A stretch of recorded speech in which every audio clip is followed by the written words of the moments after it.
Girl, can you say triggered? Y'all already know what time it is. I got the black V-neck on.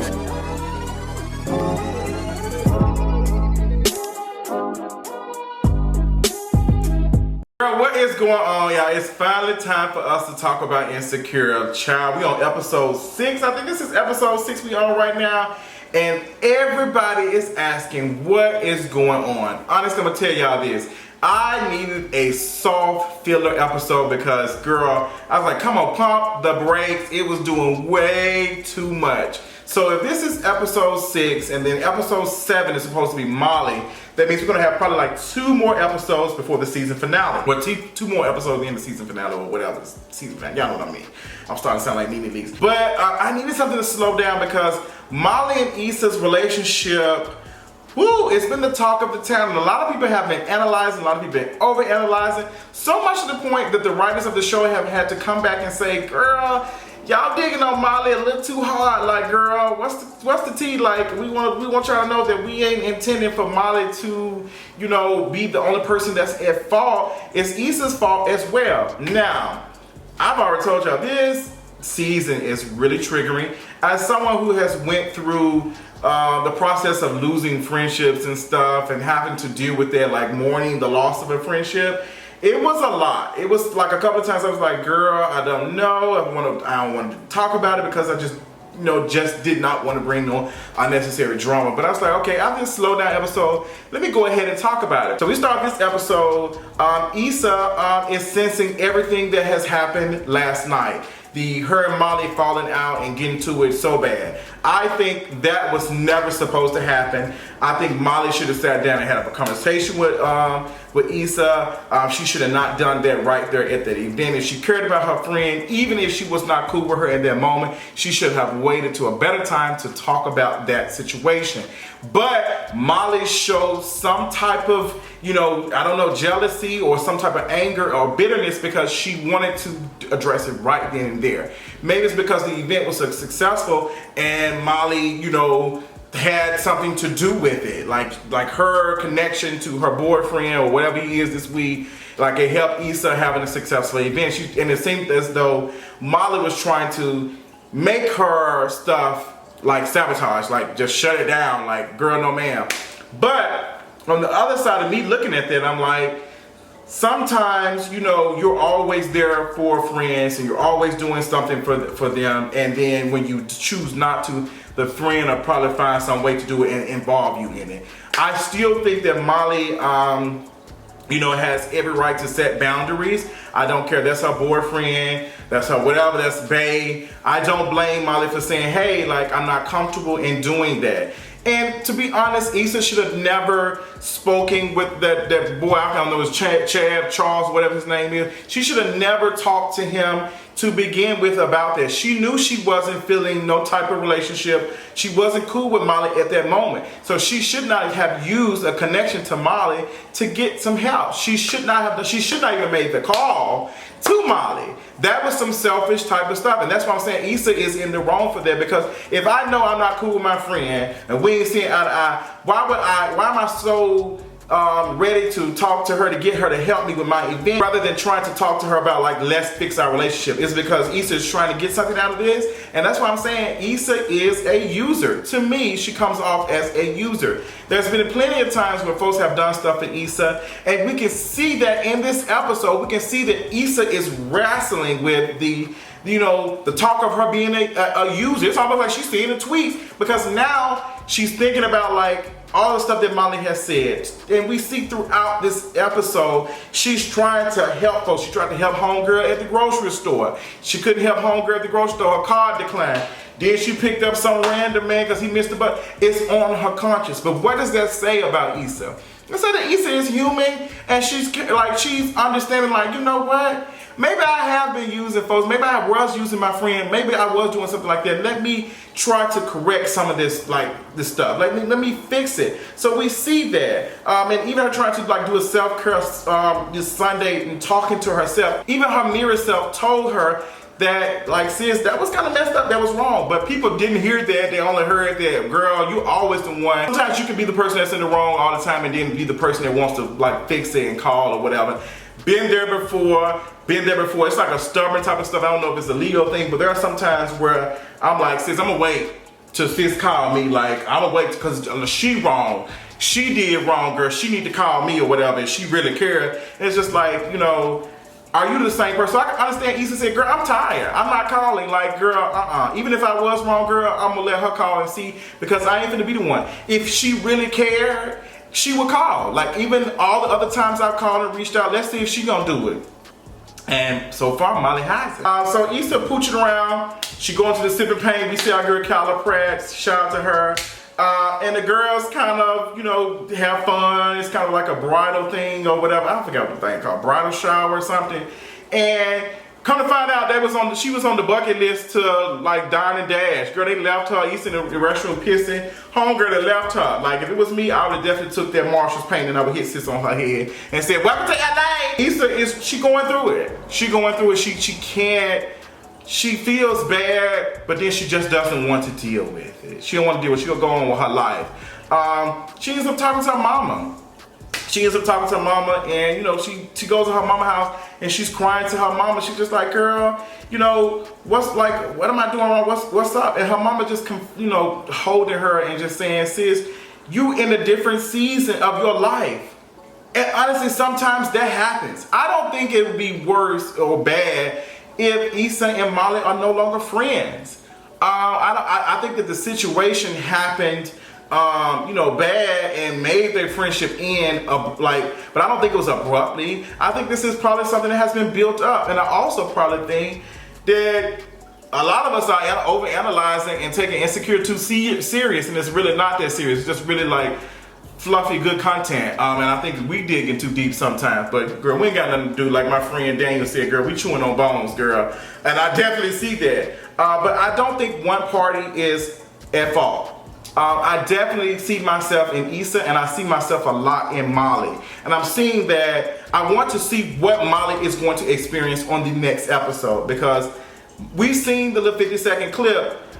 If Molly comes into this next episode and her episode is just her enjoying her life and being with Drew and enjoying being in Mexico and doing all that, if it's nothing but fun, I think the writers are trying to tell us that Issa is more in the wrong, because it seems like that Molly is doing better after she done let go. So if you see yourself in a better place and you're more like connected spiritually and you see like everything getting better, then you might not want to go back to what there was. Maybe that friendship or whatever caused you grief and pain and stuff that you're no longer interested in repairing. Kevin made a good point, girl, and it hit me. The longer you go without talking to your friend, the worse it gets. The longer you go without, and that's one of my problems, girl, I shut down. Like people know me, know I shut down. Like when people do me wrong and I just completely just shut down. I do that to my parents, I do that to my bro, I do that to loved ones. I just shut down. I want to talk about Issa being a little bit of a user, because I do think she is. And I think sometimes people in friendships are used to being used so much to the point that they make themselves useful for their friends.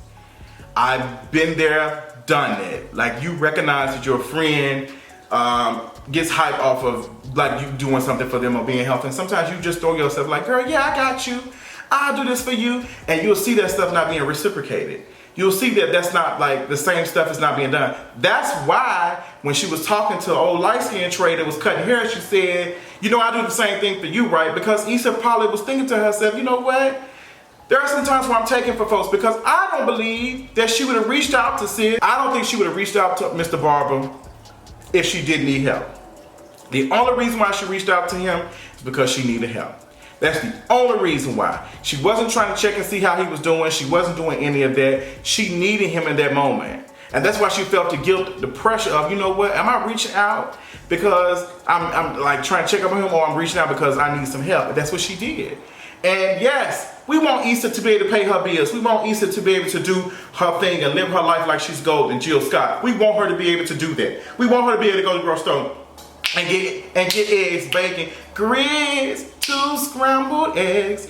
We want her to be able to do those things. But at the expense of her friendship or her steady taking from folks and not doing the same, it's messed up. It's messed up. It ain't right. It ain't right. Like, your friends aren't responsible for your financial hardships. They're not. I had to learn the hard way. Child, when I was homeless about, what, 2 years ago, I was asking friends for some help. I think some of my friends probably would have been there for me, but it was something I had to go through by myself. It was hard, it was tough, it was a struggle, girl, it was a mess. But sometimes, like, you just have to go through that stuff. Your friends can do enough, but they're not necessarily responsible for your hardships. And sometimes, if somebody helping you out can make the situation worse. Now, Issa stayed with Molly for, what, a day or so at the house, but they know, girl, this ain't gonna be best for us to stay, like, you standing here, like, girl, that's gonna make the friendship, like, bad. Some friends can't, like, a cute trip, good, but living together, it ain't gonna work, girl. It's not gonna work, girl. It's hardly ever working when you in a relationship with somebody you smashing. So, girl, I'm glad that Issa reached out to her mother. I'm glad she talked to her mother. I'm glad her mother told her about her hands being in all the pots. I think that was very affirming for me to hear the mother support Issa, because that's how I feel sometimes. Like, I had my hands in so many pots, and so many people didn't believe in the things that I was doing and didn't believe in the dream. Thought I was wasting my time and doing all of these things when I moved to Atlanta, all that. So to see like stuff come full circle, and I'm doing the best I have ever done financially. I'm in a good place where I'm able to give back to people and help other folks out. It's a beautiful thing, and my energy is vibrating higher than it ever has.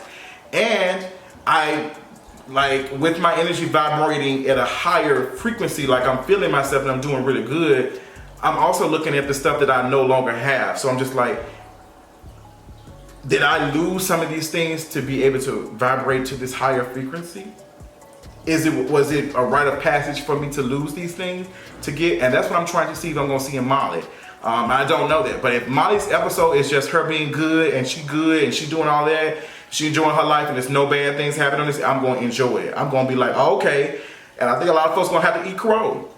Because I think folks want Molly to be the villain. And I think that's on Molly a little bit, because Molly she's like kind of the co-star. This is Issa's show. I think some people suffer from separating Issa from the character. The same way that people are harassing the actress that plays Molly. Like, they're harassing her, they harass other characters on the show, the actors that play them. And I think some folks have a hard time separating that, and they're critiquing Molly extra hard, because it's just like, it's no way that the lead character is the villain. Sometimes it can be. Sometimes the lead character can be the villain. And I don't think it's a bad thing. I think that Issa is learning. She is learning and she's growing. I think Molly has learned too.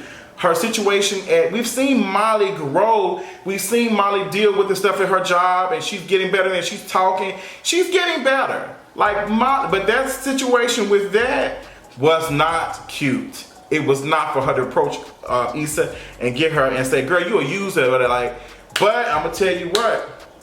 Sometimes it don't matter how you tell your friends. Sometimes it don't matter how you come. Girl, you can send them an email. Trust me. You can send them a text message explaining how you feel about stuff, and they will still blow it over. They will still, so it's just like, at the same time, like, that was the wrong place, but when is it the wrong place? Because sometimes folks ain't ready to receive that. Some folks ain't. So Kelly telling Issa, like, girl, what you gonna do? You just not gonna talk to her? You just not? And Issa, like, girl, we don't know what she said. But we do know that Issa went to a restaurant. Ooh, baby, when I tell you that hit me. Baby, when I tell you, mama, one day I'm gonna write a book. I promise you I'm gonna write a book, because this was like looking at my own life over the last year or so. Sis walked in that restaurant, saw her friend sitting down at that bar, and she was too scared to go in there and sit down or go in and get her food. Why was that? She didn't want no drama. She didn't want to deal with the situation. She wanted to put it off. She wanted to forget about it. Why was that? Why was that? Why was that? That shook Issa. That shook her. That shook her. Why did it shake Issa so bad? Explain it to me. Been in that situation. Been there a couple of times.